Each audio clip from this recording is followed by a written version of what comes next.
En Radio Media, muy feliz de poder invitarles a escucharme esta mañana al primer programa Rendirse Jamás. Un programa que te va a brindar diferente información con diferentes invitados, en los cuales buscamos dejar un mensaje a través de las experiencias vividas por cada uno de ellos. Qué importante es saber la familia, el rol que juega en cada uno de los seres humanos.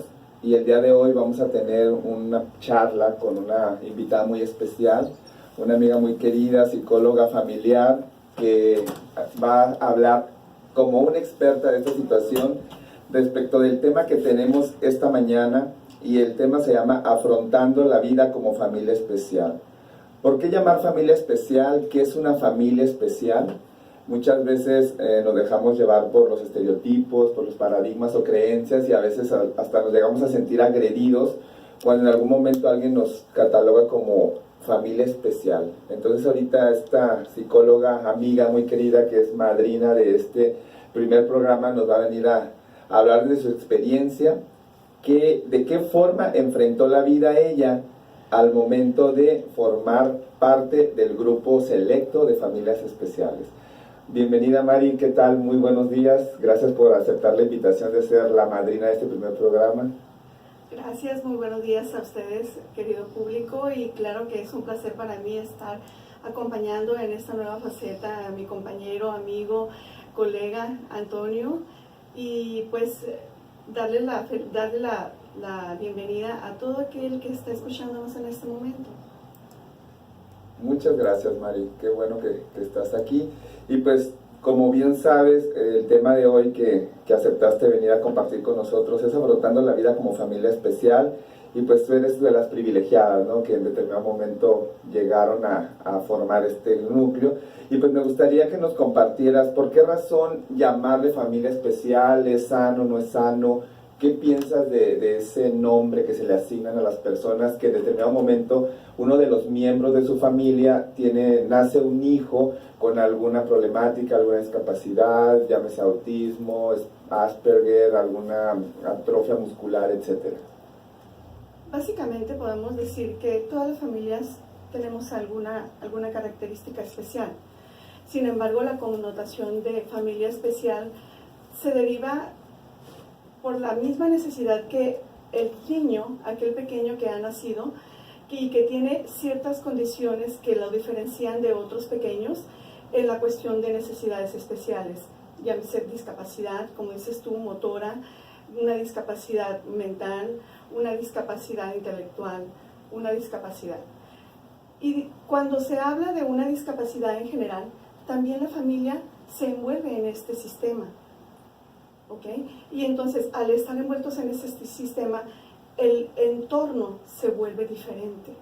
Y ya desde ahí se le llama familia especial. Si es sano o no es sano, ya dependerá del contexto que cada familia le quiera sentir.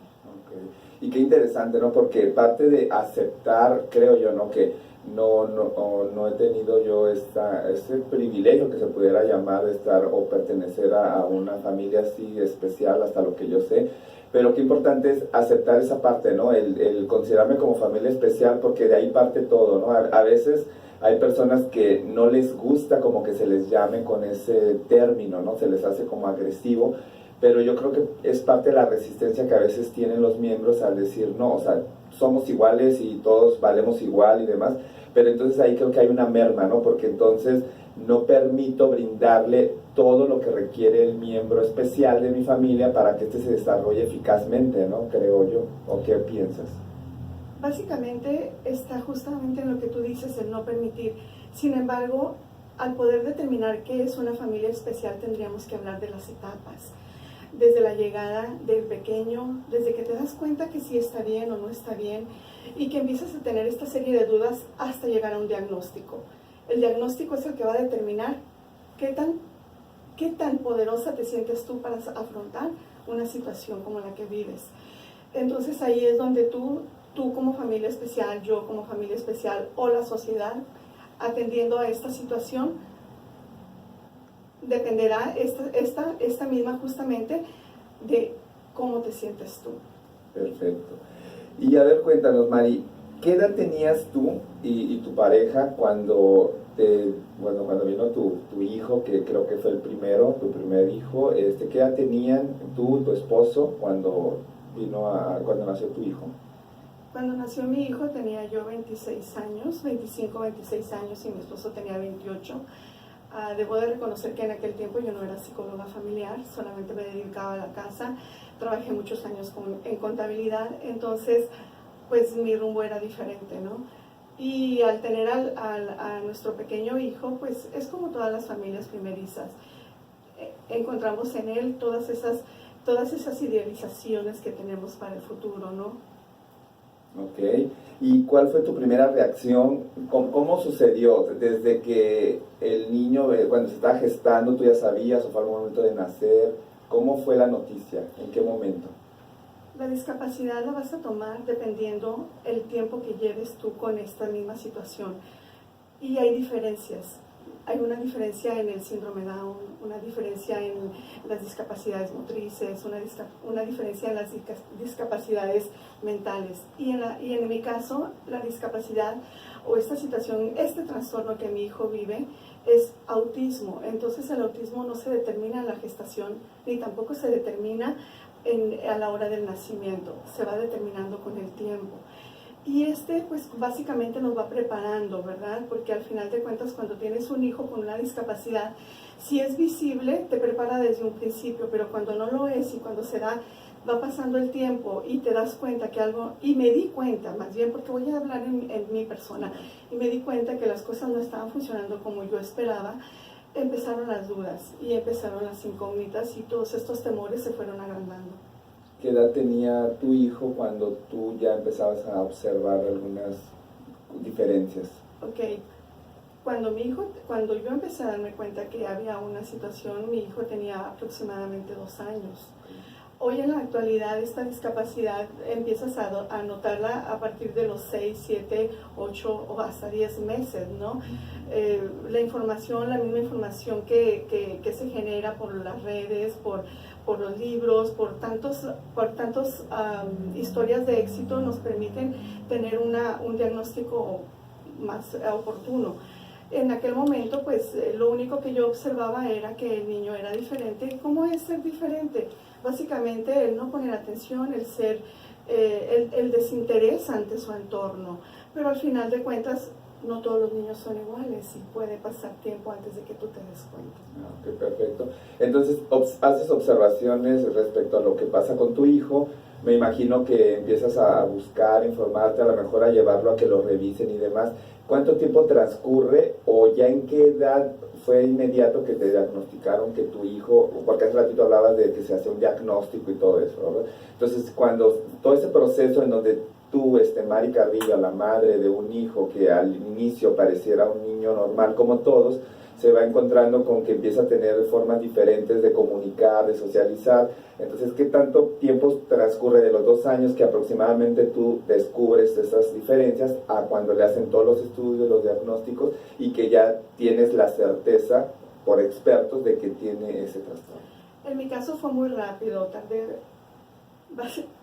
podríamos decir que fue muy rápido, pero realmente a los 2 años, 8 meses fue cuando se diagnosticó y se determinó que tenía autismo. ¿Por qué te digo que fue muy rápido? Porque al final de cuentas yo tenía una necesidad de saber qué estaba pasando. Y aquí hablamos de los duelos, de las negaciones. En otros casos pasan años antes de que puedas determinar que tu niño tiene alguna situación. Ok, entonces, ¿crees que esa rapidez fue en función de que tú empezaste a buscar, a hacer una y otra cosa para poder determinar?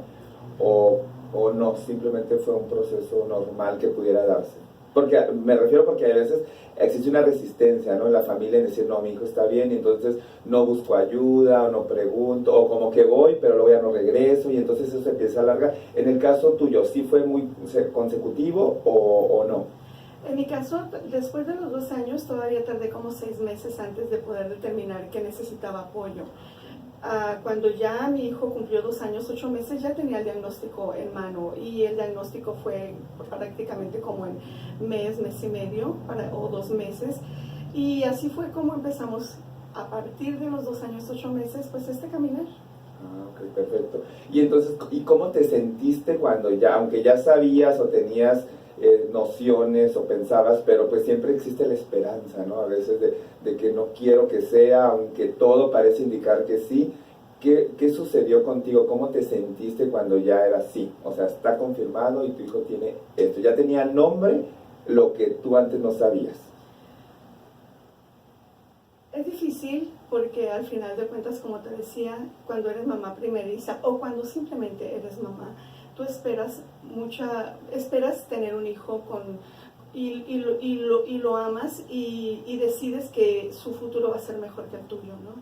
Y cuando me dieron el diagnóstico, un diagnóstico que yo desde un principio pensé que no iba a ser así, desde un principio lo hice para confirmar que mi hijo era normal, pero cuando me dan el diagnóstico de lo contrario, pues lo primero fue un shock, fue como una bomba por dentro que me invadió todo mi ser y me dijo, esto no puede estarme pasando a mí. Okay. Y en el caso de tu pareja, ¿cómo lo vivió, cómo lo tomó?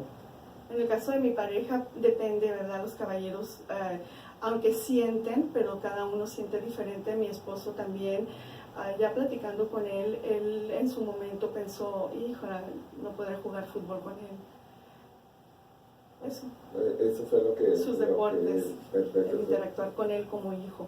Okay. Y entonces en eso cuando ya les dan la determinación, en donde fue un choque para ti de muchas, es una bomba como bien comentas, ¿qué tiempo tardaron o tardaste? Más que nada me gustaría que nos compartieras cómo fue ese proceso de pareja, ¿no? Porque a veces la mujer es como la que más se enfoca, ¿no? En los hijos, el hombre es como un poquito más apartado, como tú ahorita haces el ejemplo, ¿no? Él se enfocó solamente en el deporte, cuando a lo mejor tú pensaste mucho más de eso, ¿no? Del deporte. ¿Qué tanto tiempo tardaron en como pareja complementarse, entender que pues era un niño diferente y que tenían que empezar a buscar formas diferentes de hacer? El tiempo, no hay tiempo. De hecho, te puedo decir que hoy en la actualidad mi hijo tiene 22 años y todavía estamos en ese proceso, porque la etapa evolutiva te va determinando qué es lo que necesita y cómo tú como padre estás tan preparado para darle todas estas herramientas, ¿no? Pero pues al principio cuando nos dieron el diagnóstico, saliendo de ahí, pues ¿y ahora qué vamos a hacer? ¿Qué sigue? ¿Cómo vamos a dotarnos de todos estos recursos económicos, todos estos recursos de información y todos estos recursos emocionales para poder salir adelante con el pequeño? Perfecto, pues muy bien, Mari, muchas gracias. Pues este es el primer blog de esta entrevista. Qué interesante, ¿no? Cómo reciben la noticia papás primerizos, cómo es un choque de emociones, una bomba que explota por cada uno de ellos, y entonces, ¿qué sucede después, no? ¿Cómo es que no se rindieron, no? O sea, que siguieron adelante, ¿qué hicieron? Porque ahorita, como comentas, tu hijo tiene 22 años, y pues nos gustaría saber cómo le hiciste, ¿no? Para que tu hijo a los 22 años sea un joven hasta cierto punto funcional, que esté estudiando en la universidad, que pueda andar hasta cierto momento solo, que ya no estés tan junto con él, sino que lo has hecho autosuficiente, ¿no? Entonces, en el regreso vamos a empezar a compartir un poquito más de eso. Muchas gracias por esto que estás compartiendo y regresamos después de una pausa musical. Rendirse jamás.